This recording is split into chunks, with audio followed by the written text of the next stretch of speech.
Shit has settled down, it seems. We're just waiting for the next tragedy. um, yeah, I mean, maybe not if you live in Australia or parts of Europe. Um, the Nazis are definitely clamping down. I saw a video, everybody's probably saw it. The woman in Ohio at a football game got arrested by some big fat black cop.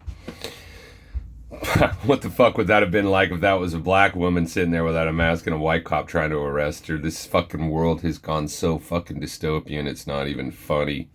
People do not think critically. People do not think based on their experience. People live in their emotional world staring into this fucking box that's got you looking at me. Reality is going away. And non-fungible tokens will be a means by which to make sure that's to happen. Gosh, 6-8 months ago, I had my NFT ready to roll and I could pump it out now, but I don't know, man.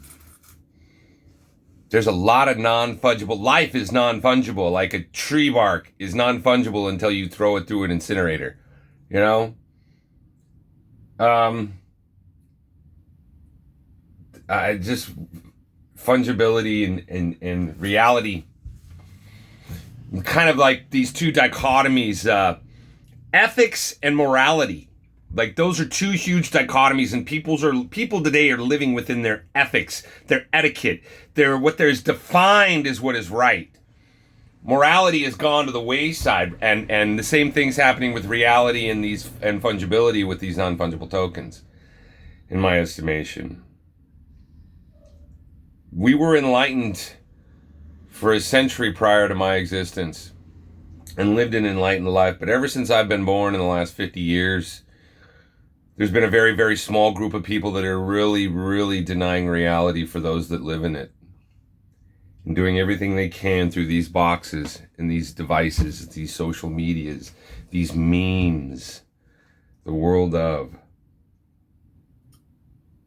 It's just this big, huge, empty feeling I get of what, pray tell, may come. When I consolidate all the things that set me off, which there's a lot of, when I consolidate them all down into like some sort of rational analysis, at least in my estimation of rational analysis, I just get this tremendously empty feeling. And it's almost not too dissimilar from when I'm freaking out and my anxiety's got the best of me and it's affecting me physically, not just emotionally. My heart rate, things like that, or my skin, or my, just anxiety in general. When I get there and I have to meditate and it gets really extreme, so my meditation responds in the same kind, I get to this empty place. Not too dissimilar from the space I'm in when I contemplate all these things as one, at once, or try to at least.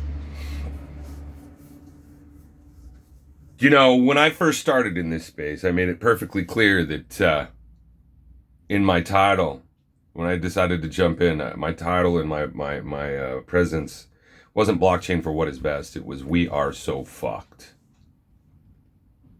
We are so fucked.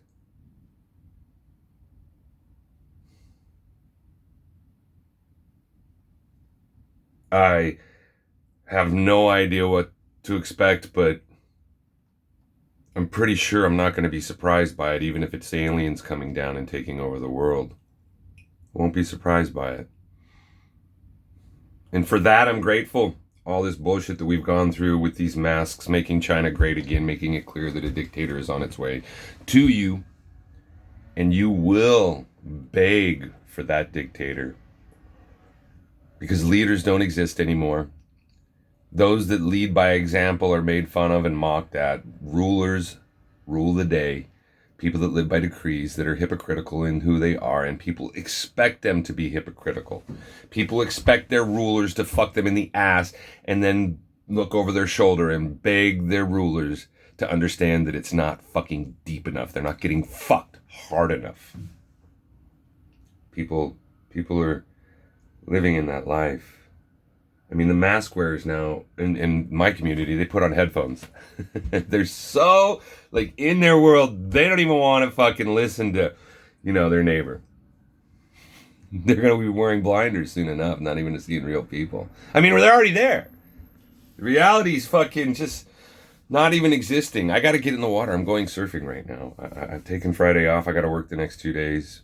And for what it's worth, me setting up in the park, selling my artwork, fuck me. My people want to collect stuff. People still want to live in a real life.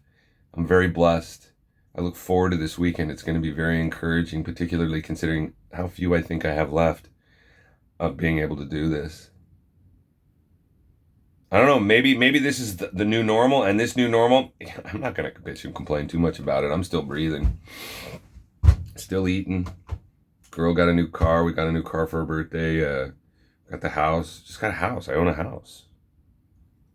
Got no money, but I got some crypto. That was a long one. I don't know what else I got to say. Masks make China great again. Wear your mask. China needs to be the new leader of the world because they got everything you need. Particularly a leader.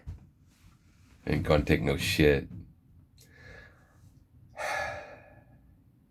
Yeah. I'll end it with this. I like to be positive. I do. I really do like to be positive, especially in real life. And let me bring a little reality to you.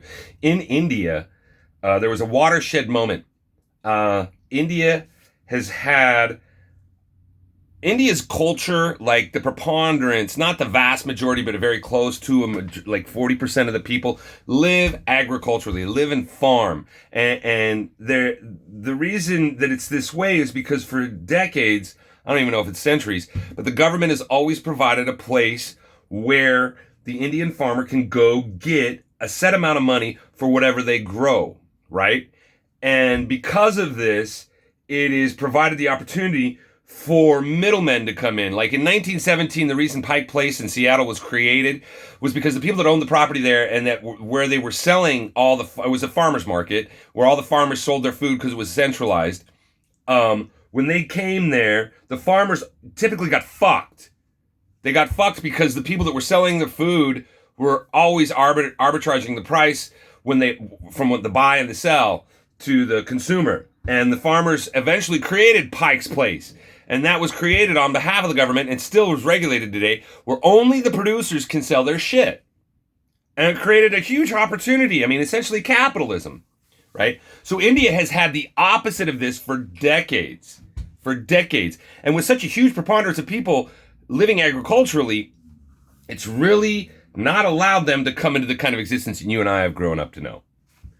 Well, recently, they've deregulated this. So now the farmer can go and co-op with other farmers and sell their stuff on their own market. There's still the backstop there for the Indian farmers to go grow their grain and get the minimum price that they can, and maybe a little bit more if the fucking scam artists, the bankers, or whatever you want to call them, essentially bankers, offer them a little bit more for their money, but for their labor and their produce. But now India has given a huge preponderance, like 40% from what I understand, people, the ability to be able to sell their own food. This is a watershed moment. This is going to allow a lot of growth in India to happen where people who can actually reap what they sow and be more motivated to do better rather than just get what they can because there's nothing else to be offered for what they have. And so this is a beautiful watershed moment that should, make a tremendous impact on India. Although, like, if you looked at their equivalent of Parliament or Congress and the number of people that hated it and all the media, especially here in the U.S., you look at it, oh, this is terrible. This is terrible, the way that they project this watershed moment of capitalism being allowed in India. This is terrible. Speaks volumes to where we're at as a world today. And I think that's a wonderful thing that's happening to the agricultural community in India, and a large portion of the populace in India is going to have and shucks, who knows what and what's happening here with the regulation of the farmer slaughterhouses, the commodities market, and the way it's been constantly usurped by socialist ideas of some top-down regulator telling you what the best thing is for, and then not allowing you to. Like the article I saw recently about how the preponderance of crypto investors are not educated. Let's end it on India. India's fucking moving forward, and it's a wonderful thing to see where people are given the opportunity to make their lives better without some tyrant in the fucking way. But for what it's worth, I'm just going to be the same. The tyrants are in control of you. Get over it, or do something about it. I'm talking here for a few minutes a day just to get it fucking out. Just regurgitate. How's that vomit taste? How does my vomit taste?